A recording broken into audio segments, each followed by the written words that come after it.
Kyle Tierman here. I'm in Cape Town. I was the only journalist in northern Nigeria. Not an adventure until you get lost in Tijuana. If you get caught inside by a giant wave, you feel really alone. I love the adventure of waking up and not knowing what will happen and that being my job.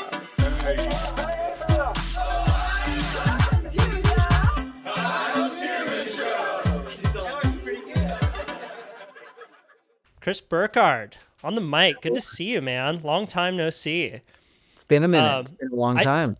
I'm thinking maybe the last time you and I saw each other in person was somewhere around San Luis Obispo, maybe shooting photos for Patagonia like 10 years ago. Is that the last time we saw each other? Probably, yeah. I mean, I think you were living in Santa Cruz, and I can't even remember what it was, but I mean, it's yeah. I mean, obviously you and me have some history going back a while and whatnot, and it's swimming in similar circles for a long time. So Yep. it's really amazing to see just the progress that you've made in your career and life and all the things, and I love it, man. I'm so stoked, and I'm psyched to be catching up right now. It's it's a funny one. Yeah, Back things at have ya. changed a lot for sure. Well, you have a bit of a connection to Santa Cruz, right? Because a few of the surfers who you've really kind of forged relationships with in the early days were Santa Cruz guys. One being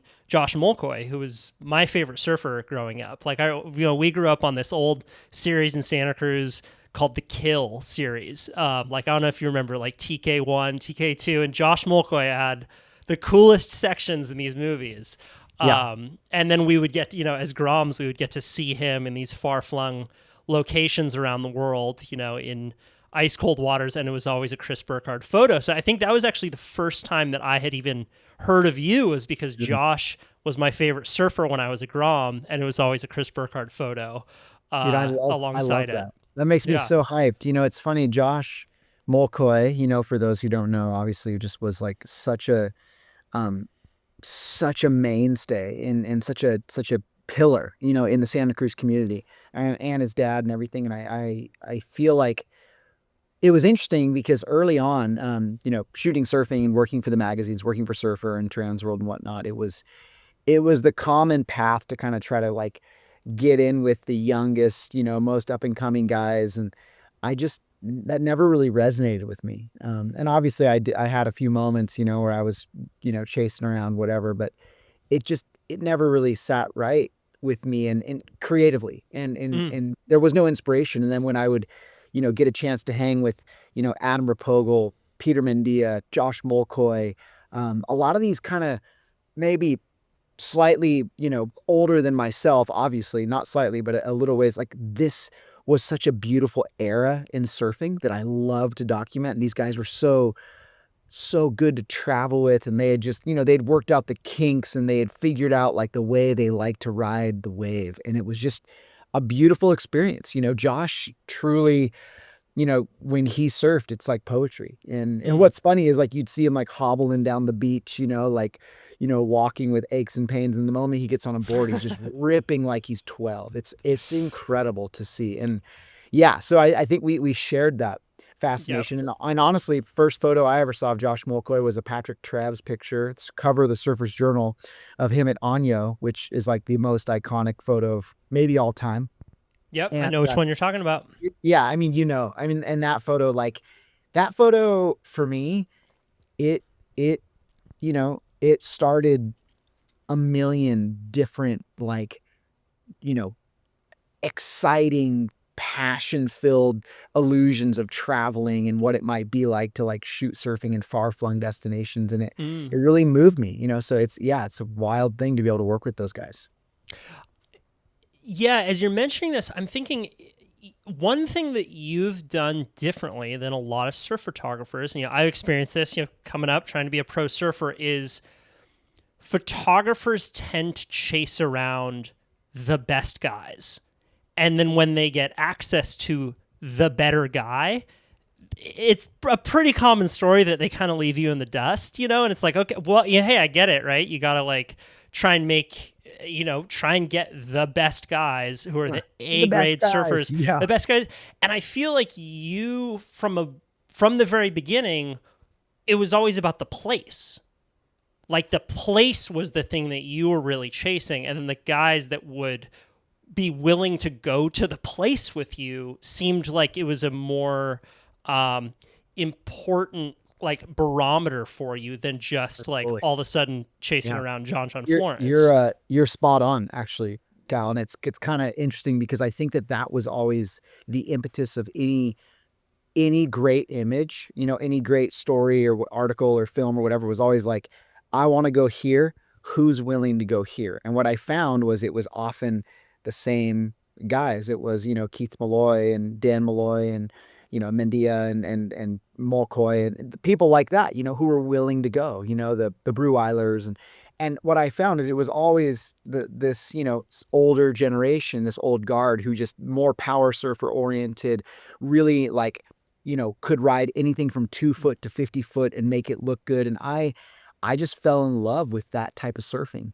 Of course it was fun, because obviously like, working at the time, my editors were like, yeah, but don't you want to go to Australia with Kolohe or, with the Coffin Brothers? And I'm like, yeah, that sounds cool. And I did some of that stuff and it felt a little bit like, I was on a bender with some of those guys and not the vibe that I wanted. But what was interesting is I remember there'd be times where I'd go do some trip I did a trip with like Andy Irons.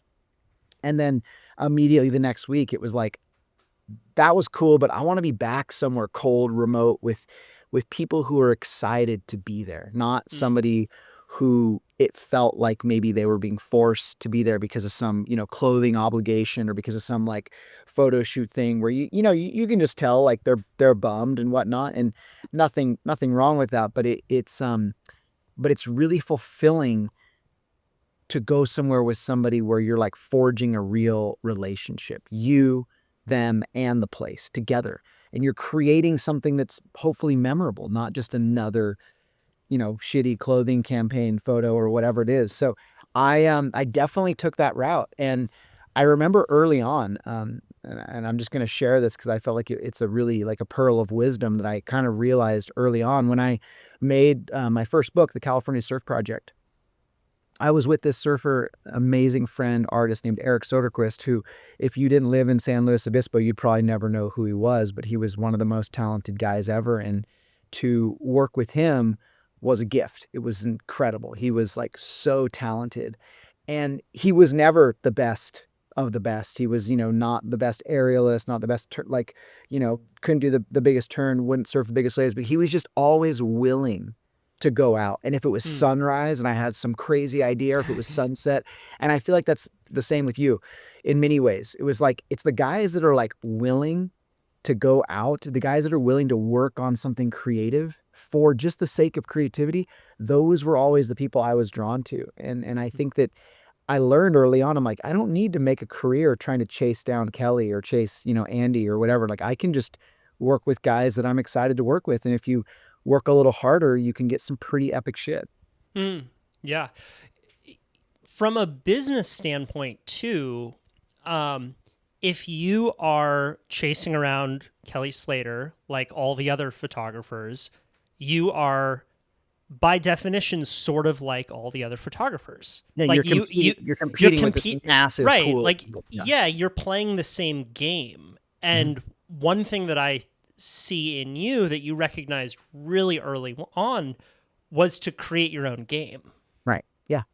Something totally different, something, rewrite the rules in a way. Right. And I felt like it was really fun. Like those 8 years that I was kind of doing that full time, and that was my life and my livelihood. It was special, man. Like I found more pride, getting a cover of, Dan Malloy on the cover of Surfer Magazine. Like that was my favorite surfer of all time. Getting a cover of Josh Mulcoy. Like that's one of my, at the time was like one of my very best friends. And like, there was like a sense of honor and pride and joy. And like we made this, and you could just be that random dude standing on the beach at Pipe and happen to get that photo of, Kelly getting a, perfect barrel. And that's cool. But like, where's the bonding? Where's the relationship? Where's like the experience? Where's the story to tell? There's no story there. So right. I also feel that there's some a photographer that I've worked with a lot in my career is Ryan Craig, Chachi. Yeah. Yeah. Who I'll also say is the kind of guy who's like shooting. I mean, a lot of the best guys want to work with him now because he's really good and he's developed a ton, but he's never been too cool for school. Like, he's always been down to shoot, guys like me, and still is like, I'm down to do this. And whenever I love that about Chachi. He's the man, dude. But there's something I remember, like the relationship that you're talking about between surfer and photographer, when, it's you and Molkoy and you're forging a career and you get a shot on surfer, you're both leveling up at the same time, right? Whereas if you're getting a shot of John, it's just like, oh yeah, you got the shot of John. Maybe he's stoked, but there's no measurable ascension. And I think that that's part of the deep bond that's hard to explain to people, like the relationship between surfer and photographer when you're in this far off place. It was hard to get to. Maybe it was the last day of the trip that the wind finally switched and you got the waves and then you got the shot and then it's on the curve. It's like you're a team, and you're both moving forward in your career together. And that's, I think, a really special relationship. You're spot on. And what's really weird is shooting a photo of somebody and getting it published that you've never talked to, you've never met. Mm-hmm. You just so happen to be there. That's, to me, that's weird, I guess. And I'm not trying to, talk down any of the legendary photographers who have gotten some amazing photos of guys, but like, I don't know that was the experience I was chasing. And that's why, when I was on staff at the magazine, it was often that, like, I'd probably have the least amount of photos published, but every 3 months I'd have this huge feature article from some rad place and a cover. And that's like what I wanted. I wanted stories. And, and I look back at my favorite images and I remember every vivid detail. It's almost the only way I can remember it, is like, oh yeah, it was the last day of the trip. The wind did switch, me and said surfer, like we dreamt up this shot, we saw it before we shot it. And I think that's just like a really cool thing. And I feel lucky to have been able to work in that career. It's weird. I mean, I'm sure you see this exactly for what it is, but it's so weird to think that like there was a time when surf photographer was like an actual job. And nowadays, maybe there's 3-4 people that do that, as a career path, and most of them are just work for brands. But like there was a time when working for the magazine, doing that, even just getting photos in the magazine as a surfer was like, that was like, there wasn't anything better. And yeah. I trip out that now, it's not even something that is possible, really. It's wild. Yeah. You could buy a house by pulling into closeout barrels. Dude, yeah. And Santa Cruz was the home of that. The home of closeout barrels. Yeah. No, it really was an industry. And it's, Santa Cruz was an epicenter of that, right? Where you had literally dozens and dozens of guys buying houses based on just getting photos in magazines, right? Yeah. It was a wild time. Nelly helped a lot of dudes out. I'll say that much. Oh, yeah. Yeah, Nelly made a lot of careers. He's a legend. Patrick Trevs. Yeah. I want to talk about this idea of doing your career on your heels versus on your toes. And what I mean by that is if you're on your heels, you need to be chasing what's next. Like, what's the next trend? Where am I going? Versus, like, there needs to be a certain level of confidence to say no to just chasing the best guys, and to say no also to staying strictly within surf, right? Like, this is something that I see in you, right? Like, you were with Surfline for a long time, like in a good position. And I actually spoke with a few photographers before this conversation and asked them, like, so one was Jeremiah Klein, Jeremiah, who loves you, and he was asking, like, the question was,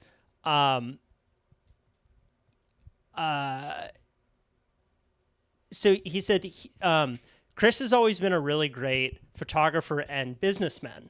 and he was a staff photog for Surfline, and he decided to, and he's like, and he was negotiating with Surfline, and then he decided also to, how do you put it? Basically, just this idea that you will always continue to search for a bigger and better thing if that's what you feel like you deserve. Yeah, I definitely feel that way. Like Yeah. I definitely was. I didn't want to settle ever. Right. I didn't like the idea of settling, and because I set goals, Right. and maybe some people were like, yeah, cool, this is it, this is the pinnacle, I'm happy, and I remember vividly going to the beach one day, and I was shooting as a part of like a for Surfline, I think it was, and I saw some dude on the beach, big long lens, tripod. He'd been obviously doing this for many years. I'm not gonna say who it was, but there's like a big gulp like attached to the tripod, like an attachment for the drink on the tripod. And I looked at that, and I swear to God, it might as well have been like a ball and chain just attached to the sand. Like, I'm like, that dude's in prison to me. Like, that doesn't look fun. Like, if surf photography is not going to like put me in the ocean to be with people, or to like allow me to be nimble and move around and like, frame the Yep. trees and frame like, I don't want to do it, because standing on the beach, just like, stretching my calves every 30 minutes or something, like that's like hell. And I think I learned early on that like there has to be something a little bit better. Mm. And it's almost like you're playing, a game of golf or something like that. And you hit this ball up onto the top of this little, miniature golf thing. And it's like a hill, and you think that you're at the pinnacle, and you get up there, and you're like, you look around, you're like, oh shit, like I'm way off target. Like there's so many more higher little peaks and whatnot that I could, I could dedicate myself to. But surf photography is tricky because you become really specialized in a singular, type of shooting, and it doesn't necessarily translate to a lot of other things. So it's scary to dedicate, 8 years of your life to something, and then all of a sudden have to try and shift and find something new. Right. So talk about that. Did you had goals from an early age? Do you think that you knew from an early age that you would eventually move beyond surf photography? No, I mean, to me, to be fair, like in the beginning, that was the dream. I was like, there cannot be a better career. There cannot be a better choice. There cannot be a better thing. It just doesn't exist. I mean, and still to this day, like a part of me is like, it probably doesn't exist. It was the sickest job ever. You're pretty good. Traveling to Yeah. far-flung places, shooting beautiful waves, incredible beaches, and you're experiencing surf culture in the most pure, rad way you can. So, it definitely, was a hard choice, to be honest. I remember vividly the day that like Grant Ellis, who was the editor at Surfer Magazine, calling me and being like, yo, like, we're probably going to have to like, basically like stop paying you your retainer. And I knew that was coming. And in fact, it was the right time, because I was shooting a lot of other stuff. I was working for Patagonia and doing a bunch of stuff for them and other brands. And I wasn't able to dedicate the time that I needed to the magazine. And so somebody else should take that money and work for them, somebody who's eager. And, but I remember feeling like, oh my God, like my whole identity is wrapped up in this. Right. Like if I'm not Chris Burkard, the surf photographer, I don't know who I am. And this seems silly saying it now, but the truth of the matter is like all of us have a crisis of identity at some point. And I was super grateful that it happened the way it did. And because I knew that the time was, it was time to move on. And I, sang my little sad song and played my little violin and felt sorry for myself. And then, a couple weeks later, I was like, yeah, this is the right choice. Like I have the freedom now, and I don't feel the guilt to go out and shoot climbing and shoot surfing and shoot for anybody, and or like work on bigger projects, and maybe projects that had more budget or that were a deeper narrative than just like, what are the waves like in this remote region? Because not to take away anything from some of the surf magazines. But when you start to really explore the world of photojournalism, you realize that for the most part, they're pretty shallow in terms of the story and the depth, I guess you could say. And I think that there are those who are doing a better job, and there are those who are working on that, have kind of taken that place. But yeah, it was hard, and I think there's been multiple times in my career where I really looked at like, wow, why did I attach my identity to this thing so heavily? And it almost sets yourself up for a big fall. And I see a lot of athletes that, their whole identity is this sport, and it's tough. And that's not really what's inspiring to me these days, at all. Did you have any photographers that you were looking to outside of the surf industry, any mentors that helped you take that next step, and or it could just be any conversations that you had with yourself to make it feel okay to take that next step, right? Because what you're talking about here is so much bigger than just moving from surf to moving to something else. Like, we're talking about a career shift that so many people, virtually everyone, has at some point in their life, where it's like, I feel like this, like I should be moving beyond this, but I'm so scared to take this next step because it's completely unknown.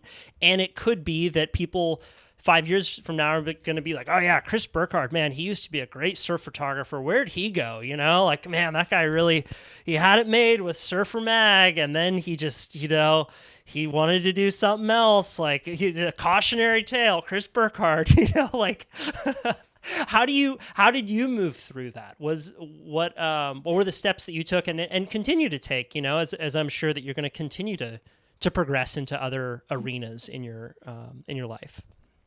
Yeah. I would say that first and foremost, like I had to come to terms with the fact that I got into surf photography because landscape photography wasn't an option. First and foremost, what I loved was photographing the outdoors, photographing, nature. And when I learned that like that wasn't something that people really got paid to do 20 years ago, maybe you sold a couple images here, there was the odd, Ansel Adams out there, but even Ansel Adams, he still had to shoot projects for like the California Aqueduct and other things to make ends meet. It's not the sexy part that everybody knows about those careers, but like that's the truth, right? So it was a very rare thing to have a full-blown career just doing that. And so when I came upon surf photography, it was like, oh, I get to combine what I love about the beach and nature and ocean with a subject, and I remember vividly being like, well, this is just a return to what I wanted, because now in that time frame, that was kind of the goal. It was like, well, I want to be a nature photographer. I want to be a landscape photographer. And I get to do so, yeah, through the means of maybe like shooting a catalog or selling some clothes or shooting a product or whatever it is. But if I get to be in those places and diversify what I love, by the sports that I enjoy, climbing or skiing or whatever, like that's going to be that's ultimately the dream. But it becomes really scary when you see the dream for what it is, knowing how far away it is, almost having to like start what kind of felt like from scratch a little bit, a little bit terrifying. And I did have a couple mentors, not necessarily like people who are paving the path for me, but people who were just giving me good pearls of wisdom. Pete Terrace being one of them, and Michael Fatale, and a couple other people I really looked up to. But I would say, not to give myself a pat on the back at all, but like there wasn't much of a path laid before me at that time. And I think nowadays there are a handful of people that kind of do what I try to do, but it's a handful. It's easier to specialize in one thing, but to kind of do a variety of things is a lot harder. So I guess what I'm saying is I've had to figure it out then. I'm still trying to figure it out now. There's not like some, like genie in a bottle that's like been let out and I just, it all makes sense now. It's very much still a complicated process, and I'm still figuring it out, and I'm still going through that like identity crisis a little bit all the time, because that's what you should do if you want to pursue art as a job. Let's talk about negotiation. What advice would you have given your younger self if your younger self just starting out in photography would have said like, okay, I got to sell this work, right? This is art. It's, and I need to show that it has value, get paid. Like, I want to make a living with this. Like, how do I actually negotiate? How do I do this? Like, are there any tips that you wish you would have given your younger self, or any hard lessons learned that you feel would be really helpful to other artists negotiating their work? Oh my God. Yeah. Don't do it. First and foremost, the reality is like you got into this job to be an artist. So don't get good at something you don't want to do. Don't be your tax guy. Don't be your accountant. Don't be your this, your that. I mean, obviously, I understand we all need to be all those things in the beginning, but the sooner that you can, or the sooner that you realize that there's a way for you to turn some of those jobs onto somebody else and delegate, you're going to benefit. Because the most stressful, all-consuming times of my life are when I was trying to do it all and negotiating. And I don't know that we have the time right now, but I have this long story where basically I lost like hundreds of thousands of dollars on a couple projects that I did for this music wine label kind of job I shot, where I did it for like $3,000 to $4,000, and I probably could have asked for like $100K or $90K or something like that. And years later, long story short, years later, I got a call after I had shot these jobs, and the photos were in circulation and they were used, and I was just a novice in my career, and I bid them out at like, I don't know, I'll shoot that for like $3,000. And I remember going to this location with this music artist and this vintner and shooting this whole like wine thing. And there's a video team there with like 85 people, and there's steady rigs and there's everything you can imagine. And I'm like, oh my God, I'm out of my depth. And long story short, years later, I remember getting an email from this company that I didn't recognize because they weren't associated with any of these. And obviously the companies that had done that, the creative agency, whatever, they were uninvolved at this point. But the company that owned the label, they reached out and they were like, hey, like, we saw these images you shot for us a couple of years ago. We just wanted to renew the license. And we saw that there was a 2-year license. And luckily at the time I was intelligent enough to limit the license of how long the images could be used. It was like a 2-year license. And I remember at the time I had an agent. I had finally gotten an agent, a person who could help me negotiate these things. And I remember just passing the email on to him, being like, hey, thanks, so-and-so, blah, blah, blah. Like, I'm going to pass you over to John to deal with it. And I get a call from John like 5 minutes later. And he's like, hey, do you know who this company is? I was like, no idea. He's like, okay. He's like, are those images worth anything to you? Do you care about those photos of, so-and-so drinking wine in the vineyard? And I'm like, no, like these, I've never even put them on my website. I don't even care. And he's like, okay. He's like, do you want to own them? He's like, do you want to own the rights? And I'm like, no, not really. He's like, would you sell the rights? I'm like, yeah. He's like, okay, because they're going to give you $100,000 for like 20 images. And I'm like, what are you talking about? He's like, yeah. He's like, this is $1 billion company. He's like, you probably could have charged, I don't know, somewhere between 60 and 120K for each shoot. And it was interesting because the lesson learned was, and I obviously there's some reprieve because I got a little bit of money for the hard work that I did, because I literally felt like I was losing my hair shooting the most nightmare wedding. It's the only thing I could compare it to. It felt like shooting a wedding. Because I hadn't shot much commercial photography at that point. This was like just outside of the surf photography days. And I remember vividly being like, what did I do? Like, what did I do? Like, what have I been doing all this time? And the truth of the matter is that every industry is different. And in surf photography, dude, there was like a tiny piece of paper that all the photographers had, and we try to keep the rates kind of similar. And, Scott Einkener was charging this much, and so-and-so is charging this much. And, Dustin Humphreys was charging, so you would all kind of know what the value of the image was, because, we're all working with these 20 brands, right? The Quicksilvers, the so-and-so, the Billabong. And But when you migrate to a different industry and you have no idea how it works, you're not experienced. You're not going to go back to school to understand that. You're not going to, people go to college to learn how to negotiate and to learn how to price things out like this. So at the end of the day, it's not what you want to do. You want to be creative. And if you feel like you want to give up some of that creativity and forego some of that opportunity for you to just think creatively and kind of be open to that, then by all means, like, negotiate till the cows come home. But if it was me and I was going to offer some unsolicited advice, it would be that as soon as you can, even if it's just you on another email, or if it's a friend of yours that you trust writing on your behalf, you want to disconnect yourself from that negotiation process, because unless you are like full narcissist and you're willing to be like, yeah, I'm the best, I'm the greatest, I'm worth this and that, it's a really uncomfortable experience to try and fight for what you're worth. And it's a lot easier to let somebody else do it for you, which is why in the world of photography and commercial photography, this is why we use agents, so that we have somebody who can advocate for us, who can go to battle for us. And the point is that even if you negotiated yourself and you got yourself a great rate and blah, blah, blah, you still had to fight for it. There's never a situation where you're just like, yep, cool, I this is how much it costs. And they're like, great. And if they do that, that's a sign that you didn't ask for enough. And that's a sign that you're about to get fucked. And truth be told, I would say that usually there's some negotiation, and honestly, it is a little bit of a fight to get what you want. And I think that in that process, you forego some of the creativity, because then you're going on set and you're shooting or you're doing that job and you're feeling a little bit of resentment that maybe you didn't get paid enough or whatever it is.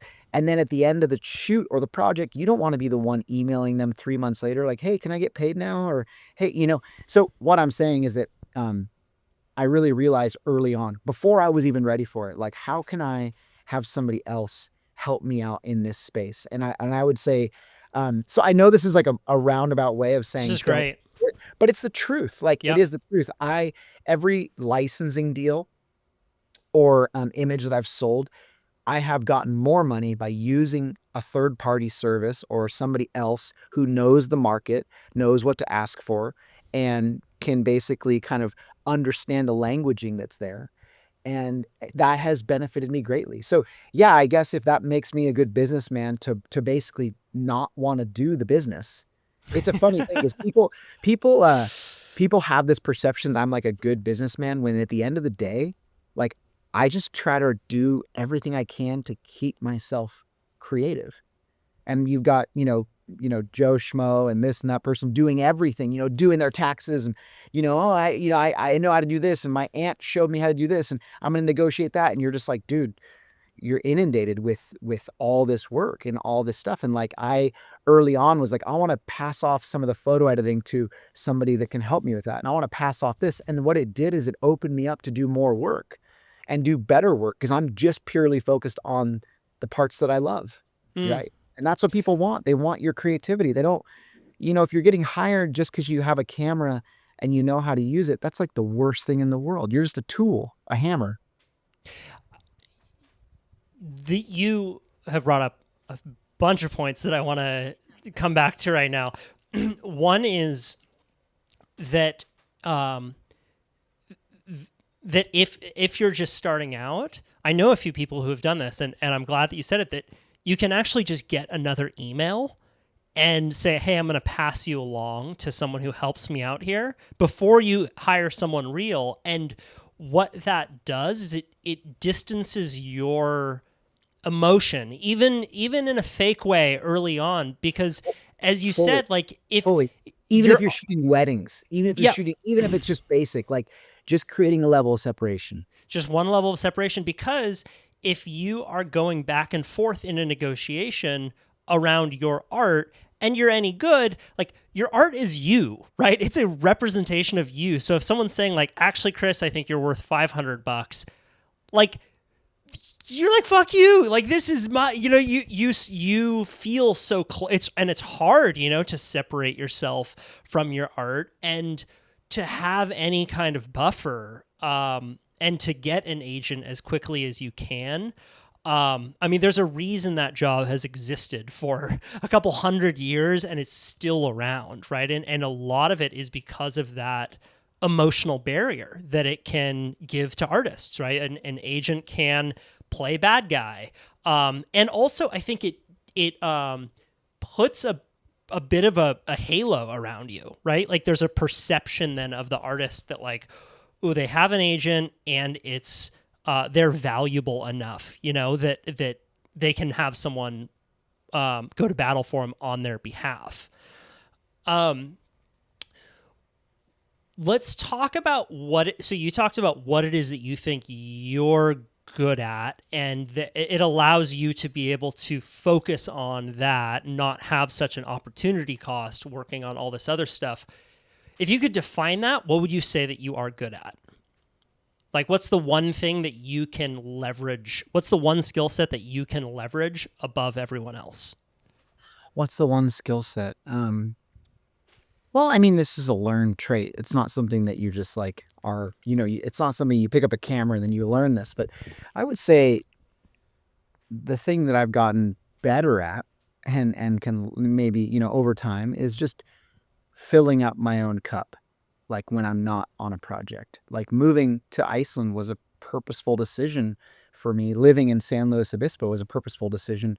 I remember Jeremiah Klein, our friend we just chatted about. I remember emailing him about being the photo editor at Surfline because that job was offered to me and I didn't want it. And I suggested him and, Oh, no way. I and didn't know that.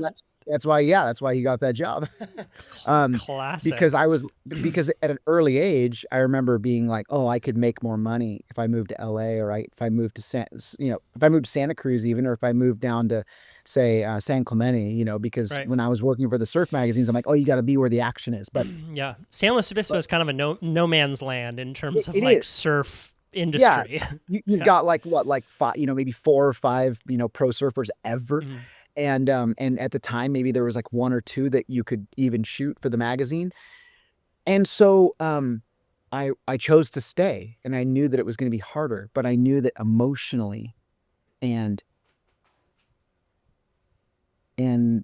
what my heart needed was to be in a place where I wasn't in traffic and I wasn't feeling the threat of like, downtown Santa Cruz. Mhm. And I wasn't, I guess, if I would have moved down to San Clemente where there's a million professional surfers and every time you go out, you're going to see, at the time, Mike Lawson's, Nate Yeomans, the Gadauskas brothers, et cetera, Yeah. et cetera, et cetera. You can shoot every day. I'm like, that's not what I want. I don't just want to shoot every day. I want to be intentional. I want to be thoughtful. I want to do trips up to Big Sur and go, find some wave or, go camp out and tell a story. And I think that protecting of what I valued most and not and I truly mean like I was given a lot of opportunities to go and move down there and have jobs and over the years I feel really grateful for those opportunities that were presented to me, but I chose to not take that. And even now I really try to be intentional about how I spend my time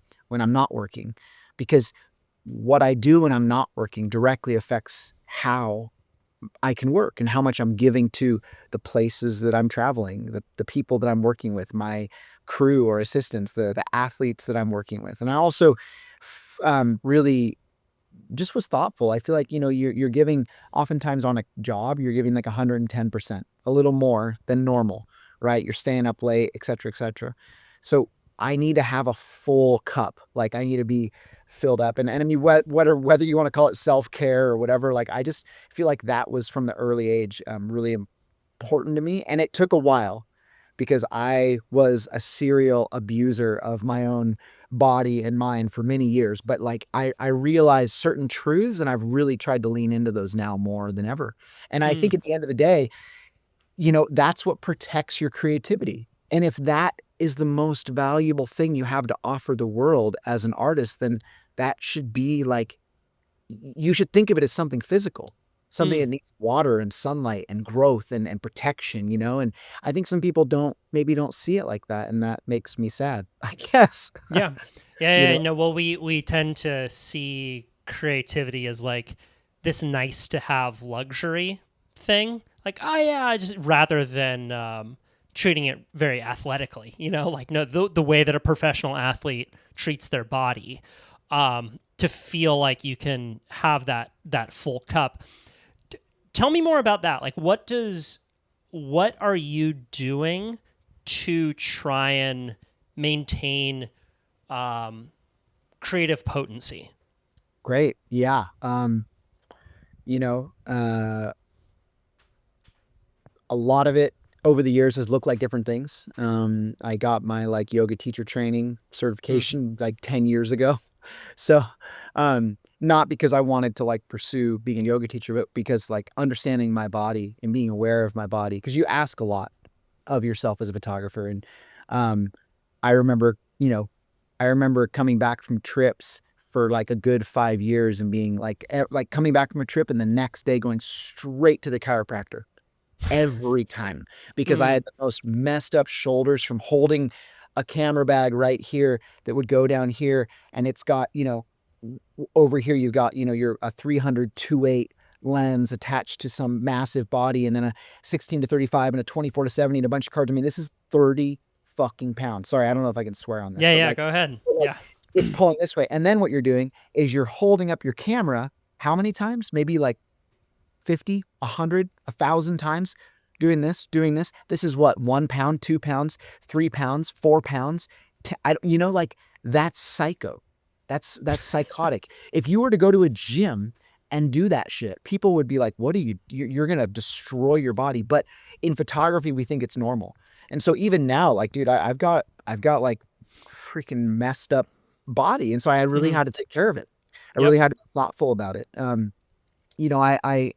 I feel like it also looks now like just finding things to be inspired by that aren't photography. That was a big part of it. Like I really fell in love with like beautiful architecture and, and typography and I just art in general and other things, even like great food, like learning to see the artistry in everything informs you as an artist. It's kind of like that thing where, maybe you're a young kid and you're listening to rap music and you're like, oh, this is the sickest thing ever. And then you watch a little clip of your favorite rapper and they're actually kind of like a nerd who's like really into jazz and they're actually like, working on other tracks. Like, what the like, what's going on? Like, this is not their identity. You're like, no, dude, like this person is musical.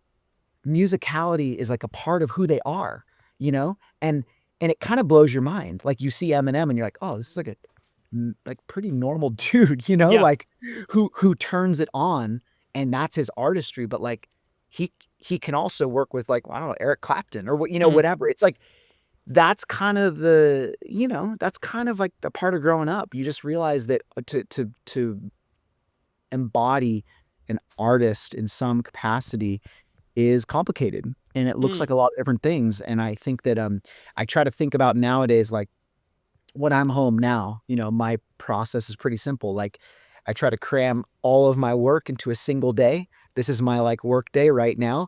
It's 9 p.m. in Iceland and I just try to like put it into a time where I can really focus in and this is what I'm giving my time to. But every other day it's like, trying to spend some time with my kids or my family, helping out with whatever I can. And then taking time to go ride a mountain bike or go fishing or go skiing or whatever I might be doing, because like that's a really important part of my life. I feel like if I have this relationship with the outdoors, you really have to know it. You really have to spend time out there, and it always kind of freaks me out when you have somebody showing up on set or on a job who like you can tell has no relationship with the outdoors, and it's their job to inform the creativity of this project, and that, not that there's anything wrong with that, but I just don't know that it brings forth the best work. And so I try to have a real relationship with the places that I like to shoot and the places I love. Yeah.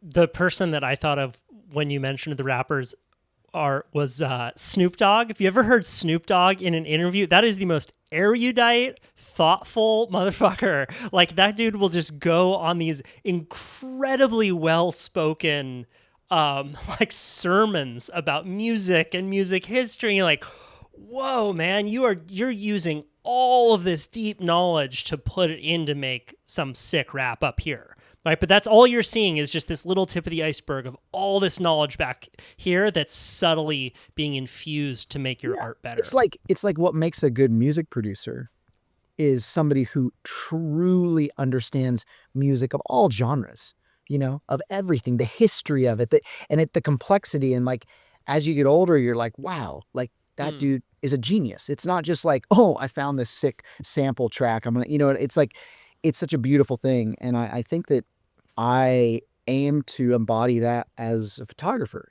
somebody who's bringing in inspiration from other things. And I think that's what has been really fun about making films and writing books and collaborating with great designers and collaborating with, making a children's book, whatever, all these little, pats on the back I'm giving myself. But the point is that those would have never happened if I would have stayed a staff photographer for Surfer Magazine. And that's just the truth. I wouldn't have looked outside of that box because at the time I was like an encyclopedia for, you could show me a surf photo and I'd be like, Tom Survey, Tom Curran, Ayukai Beach Park, 1987. You know what I mean? Like I would know the image, the photo, because I became a student of surf photography, and I would know the greats, and I would understand the places, and I would know the camera angles, and I would, when I was when I interned under Pete Terrace at Trans World Surf, I had the metadata of all the digital images because it was right in the beginning of when digital photography started to take over.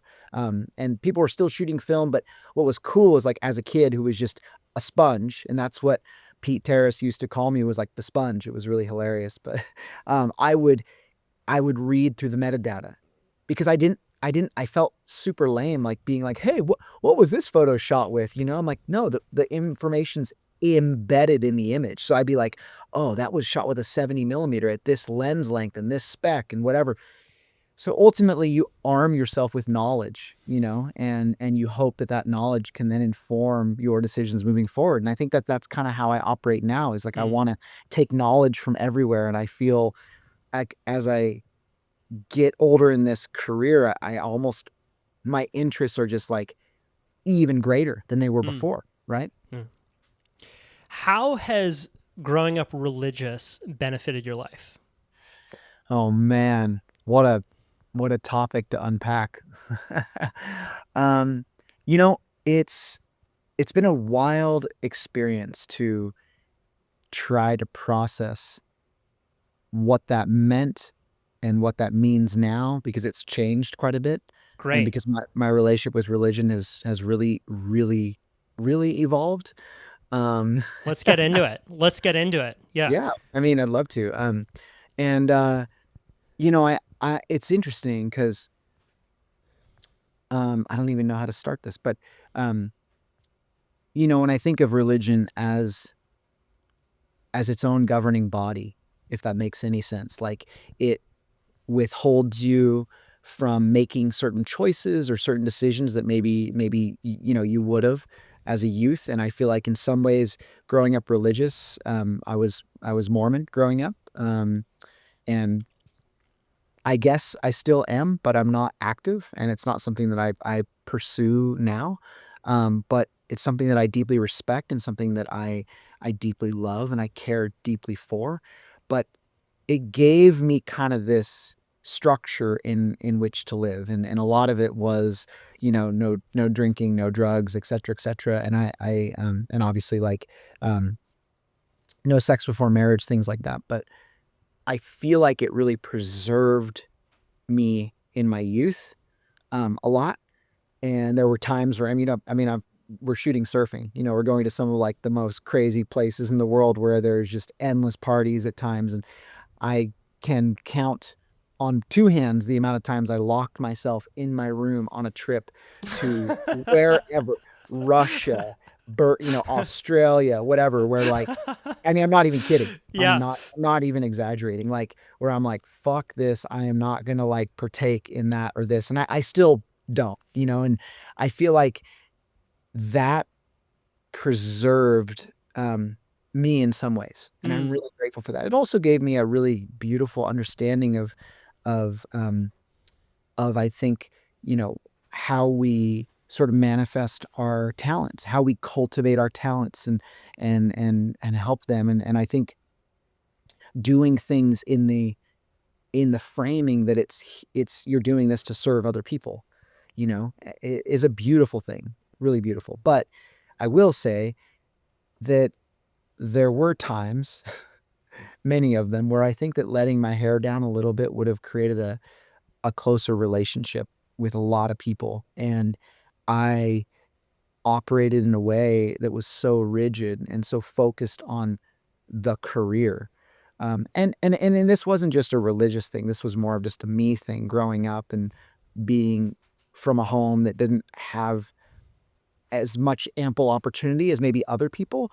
And knowing that, like, if there was going to be a path made for me, I was going to dig the path. I was going to carve, there was no other person moving obstacles out of my way. So I would say that religion, and specifically that religion, it kind of forced me onto this, like, success is defined by X and Y, and it's not this and that and blah, blah, blah. And, it's a painful thing to think about, that there are relationships that dissolved probably because I was so eager to, like, push forward my career. And there were, people that I think I used as stepping stones, as opposed to now where, like, I really value deeply those relationships that I've made and the people I get to work with still. And I just think that it's an evolution of who I am.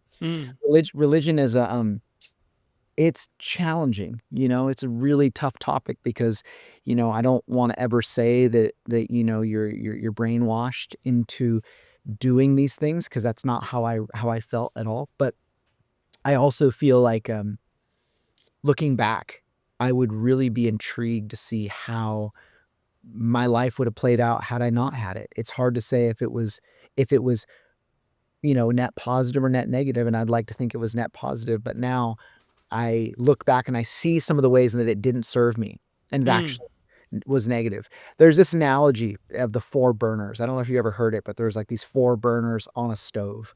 And if you want to be successful, you got them all on. And if you want to be successful, you have to turn one of them off. And if you want to be really successful, you have to turn 2 of them off, because you can only focus on a couple things at once. And those burners represent health, family, friendship, and career.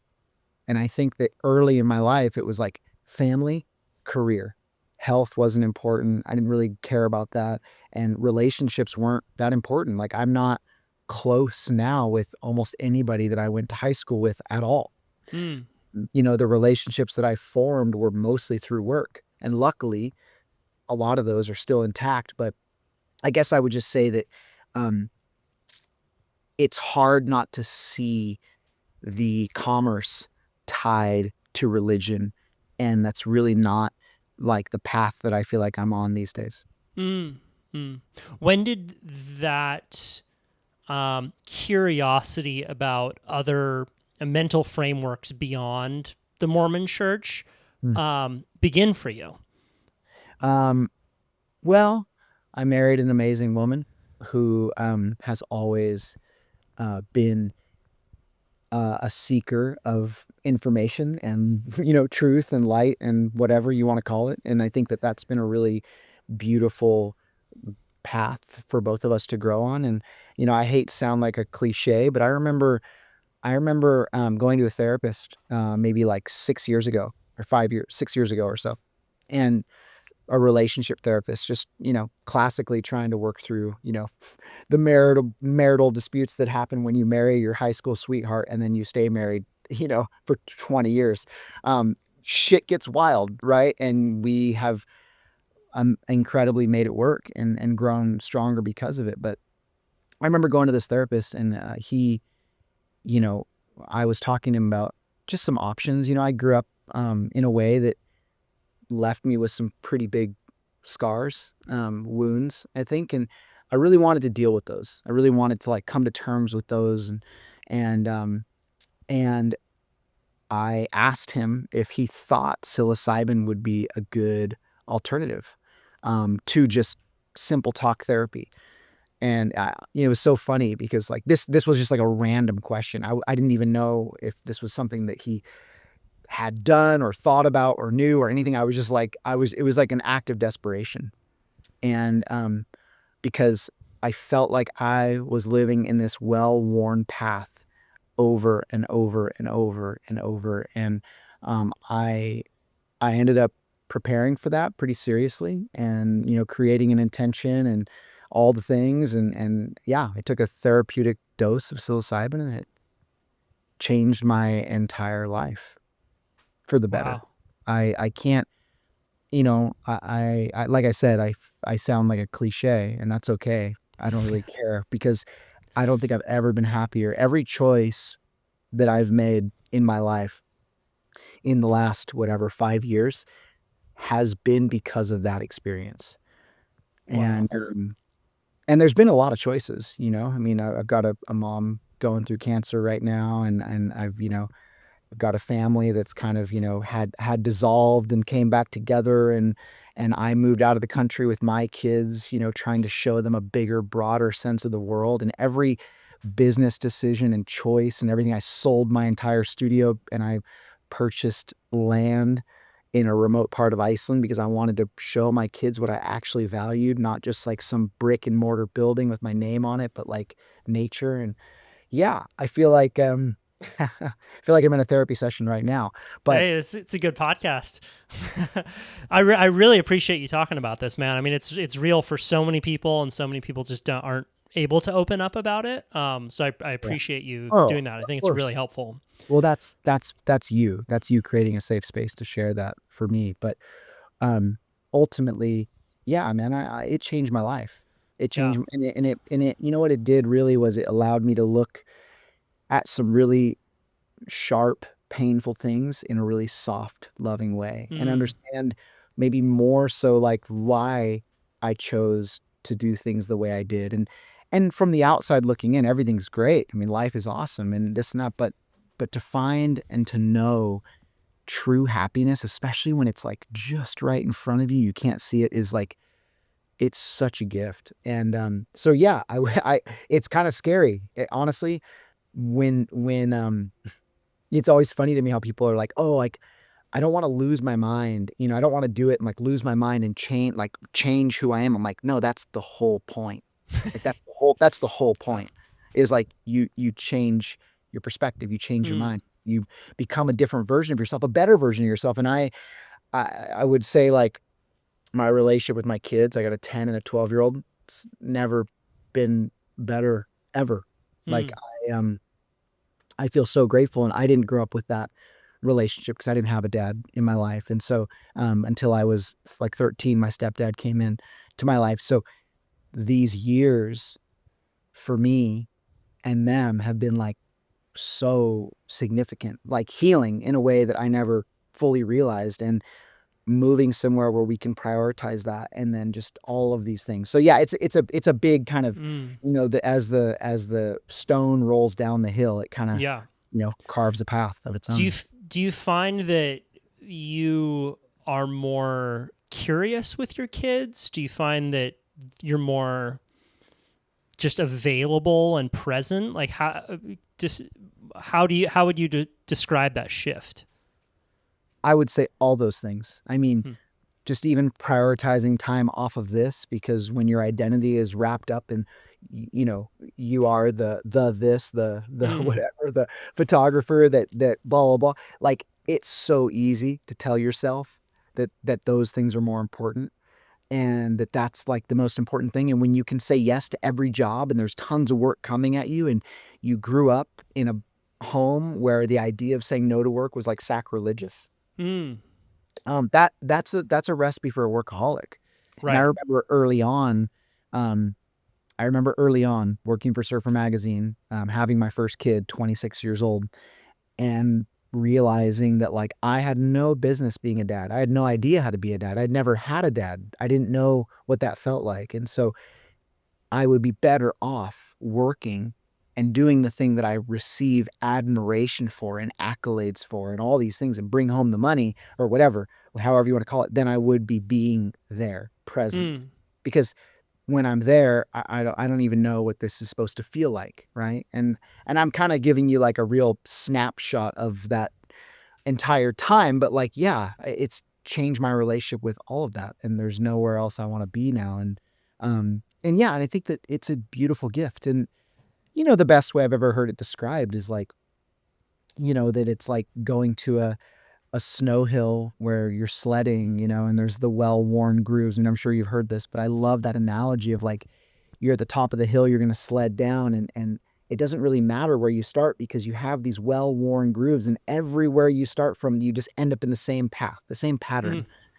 And I remember, after that first time, like blueberries tasted different. Life tasted different. It's almost like I had forgotten what like natural sugar tasted like. You know what I mean? Because you become so used to all the synthesized bullshit in your life. And I've had obviously quite a few experiences since then, and it's been, a really big part of my life and something that I am unabashedly a huge advocate for. And I've seen it change more people's lives than I can count. And it's been, yeah, really special. But yeah, it's changed my relationship with my family for sure. Like in like 180 degrees. Wow. Yeah. Good for you, man. That's just so wonderful to hear, like you for someone who grew up talented and hyper ambitious without something to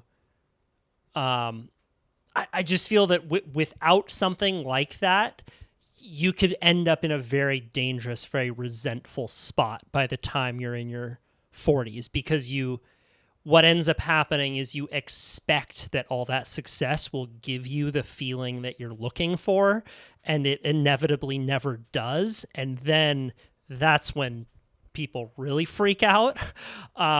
So I'm just really happy to hear that you've been able to have that experience that can give you that kind of perspective, because the stakes are so high, not just for yourself, but for with a family, right? Like you do not want to be that guy looking back on your life and think like, wow, I really was the racehorse with blinders on and missed it, And I think that's, you asked this earlier, and I don't know that I fully answered it, but if I had advice that I would give to my like younger self, it'd be like, hey, like you're gonna get to the finish line. Maybe just enjoy this a little bit.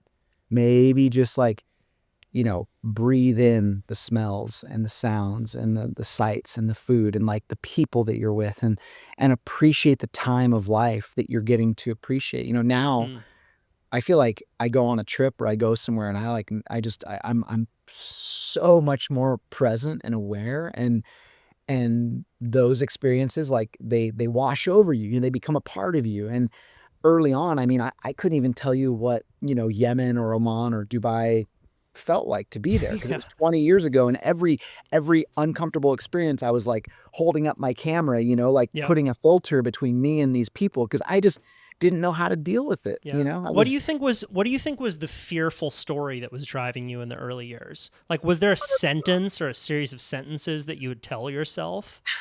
Well, there was definitely a sit down conversation with my parents at the dinner table before I left on that first trip, where they were like, you're going to, you got to watch out for this and watch out for that, and yada, yada, yada. And obviously I grew up in a fairly kind of conservative home. And so it was enlightening to go and to realize that the world was a much kinder place than I ever thought. And people were so much more gentle and loving. And then it gave me permission to be more loving, and it gave me permission to be more gentle and not have my guard up, and not like have a Canadian flag on my backpack because I didn't want people to know I was American or whatever it was. It was like kind of ludicrous in some way.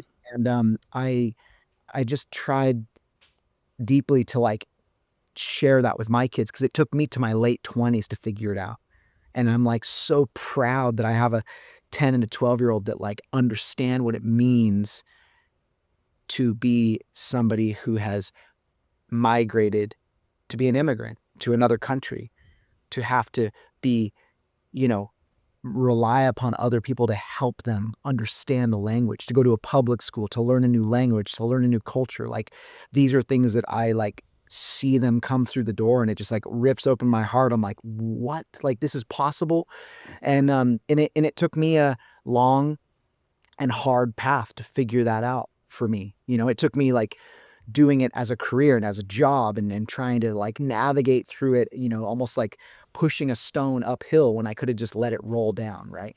So yeah, it's been really eye opening. And yeah, there were like phrases or terms or whatever it was that kind of stuck with me early on that I've had to like wash off, and see the world with a new set of eyes, because so much what drives us is fear.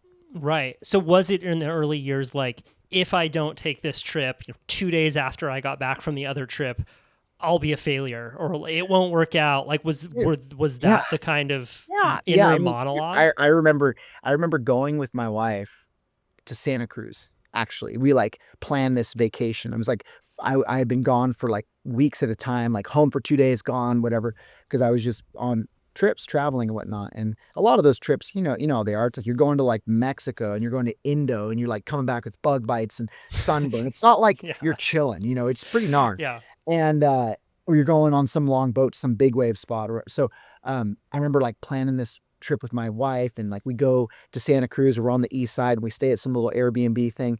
And then I get a call and it's like the Caribbean's going to be firing tomorrow. And I remember looking at her and being like, I gotta go. And I went, and it was epic. We scored and I got a cover and all these things. But you look back and you're like, man, like I gave up something like really important to me, like something I told myself was really important for something arguably maybe better. But like, would my career have stayed intact had I not done that trip? Yeah, it would. Yeah. It would have. Yeah. And the thing that's tough is that if you make enough exceptions like that, it starts to become your normal mode of operation. In fact, your evaluation process becomes diluted, because you evaluate everything based upon what success will this bring me, not like, is this something I actually want to do? And, I would say that, I don't know how much more time we have, but I would say that, mushrooms were really incredible. Psilocybin is beautiful, but I did this darkness retreat in Oregon last year, and I would say that was probably in like the top 3 experiences of my entire life in terms of coming to terms with who I am and what I care about and whatnot. Wow. And that was a really eye-opening thing, because it's beautiful to realize that yes, these psychotropics and psychedelics are incredible for growth and learning and healing, but to know that all that is inside of you, without any sub is also really incredible. And it's a fairly extreme situation, but it's really beautiful. Let's finish on the darkness retreat, because the idea of a photographer shutting off all light for an extended period of time is just too great a metaphor to not close on. So for people who do not know what a darkness retreat is, what is it? And talk about your experience doing a darkness retreat. I'll just give you like an anecdote from it, because I don't want to I could talk forever about it. It's so significant to me, but and I only bring it up and I only share it because I feel like that's kind of the right thing to do, is when you have a life-changing experience, you share it because maybe it can benefit somebody else. But a darkness retreat is basically like you go into complete darkness, no sound, no light, no phone, no technology, for a period of time. And the one that I went to is called Sky Cave Retreats. It's up in Oregon, run by a beautiful guy named Scott. And basically you are underground. You're not in a cave, but you are in like a little room that has like a bath and a toilet and a yoga mat and a bed and a 2-way door for them to give you food. So there's no light, there's no human exchange. It is total darkness. And it's not like this dark. It's like this dark, right? It's like hands over the face. Yeah, I'm putting my hands over my eyes. There is no darkness. There's no light at all. And I remember they had this really awesome session where you sit with like a somatic therapist and they kind of talk you through it, what you're going to experience, because the thing is that every single person experiences some kind of fight or flight response. Like you feel threatened, right? And I remember what she told me that I loved was, she's like, listen, if the animal is safe, you're safe, because this is probably going to be the most animalistic experience of your entire life. Like, you have to remember that if you have water and you have food, you're safe, you're comfortable, you're okay. Like, and that was heavy. And I was, I was kind of like, okay, like, let's find out. And I remember blowing out the candle on that. Like, you go in, it's a 5-day thing, and you go one day, you prep and you kind of get used to the space with light, and then you do 3 days of darkness, and then you basically like exit. And I remember blowing out that candle, and the first morning I woke up and I reached for my watch, and then I reached over for my phone, right? Because the first thing that I would normally do when I wake up is, what time is it, right? What time is it? Did I just sleep 8 hours? Did I sleep 2 hours? Am I hungry? Am I cold? Like, all of those things are usually derived from the information you get based upon what time it is. Because normally when we wake up, we're thinking, oh, at 12, I got to do this. At 6, I got to do this. And I'm working backwards from the end of my day. And I better drink my coffee because I'm going to go do this, and I got to eat breakfast. So when you wake up and you have no idea what time it is, and the only thing you can do is ask yourself how you feel, that, as simple as it sounds, is incredibly transformative. Because in my life, I cannot remember the last time I asked myself how I felt. And when you ask yourself how you feel and you listen to that and you start to pull on that thread, you start to ask yourself a lot of other questions that maybe you never were brave enough to ask. And you have the permission and the time to actually acknowledge them and think about them and deal with them. And that for me was the most singular, significant experience. What transpired from that? Every time I'd go to bed, every time I would eat something, I remember cracking open this glass Tupperware and smelling like a peanut butter and jelly sandwich and being like, oh my God, like, is this like, I felt like a peanut butter sommelier. I'm like, there's like notes of chocolate in this peanut butter. Like, it's like I had never tasted it before. Your senses become so enhanced that you learn to appreciate things that normally you just shove in your mouth and move through your day. And I remember dreaming, and when I dreamt, it was the only time I saw color. And it's such a weird experience, because I remember dreaming that I was like duck diving and I was under a wave, and I was duck diving a wave, and I was duck diving another wave, and then another wave, and I was like, oh my God, there's a lot of waves here. There's like a bunch of sets, and I finally went under the water, and I just never came up. I was just under the water, and I was just swimming underwater, and it was so blue and it was so beautiful. And that was the only time in like 80 hours I saw any color.